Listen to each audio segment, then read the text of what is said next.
Injection लगवाने से रोज़ा टूट जाता है? इंजेक्शन लगवाने से रोज़ा नहीं टूटता। इंजेक्शन चाहे नस में लगे चाहे गोश्त में लगे, दारुल अहले सुन्नत का फतवा यही है कि इससे रोज़ा नहीं टूटता। अलबत्ता बाद मुफ्तिन कराम की राय दूसरी भी है कि वो इसकी मुमानत करते हैं और इसे मुफसिदे सौम यानी रोज़ा तोड़ने वाला अमल वो करार देते हैं। तो हम यही कहेंगे कि एहतियात यही है कि बिला उज़र इंजेक्शन की तरफ ना जाएं।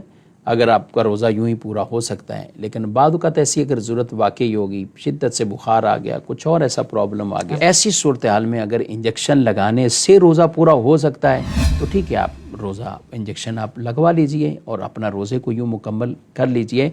दारुल अहले सुन्नत का फतवा यही है कि इंजेक्शन लगाने से रोज़ा नहीं टूटता। सब ड्रिप का भी इरशाद फरमा दें। ड्रिप का भी यही हुक्म है, ना ड्रिप से भी रोज़ा नहीं टूटता, लेकिन वही है कि बिला उज़र ड्रिप को ना लगवाया जाए। और ज़ाहिर है लोग कोई कमज़ोरी दूर करने के लिए, नॉर्मल वीकनेस दूर करने के लिए तो नहीं है, या ताकत की ड्रिप तो नहीं लगवाएंगे, इसकी तो इजाज़त हम भी इस तौर पर नहीं देंगे कि ये अमल इख्तियार करना रोज़े में ये ठीक नहीं है। लेकिन अगर उज़र है और ऐसी हाजत ज़रूरत है तो ड्रिप भी अगर लगती है तो उससे रोज़ा बहरहाल नहीं टूटेगा।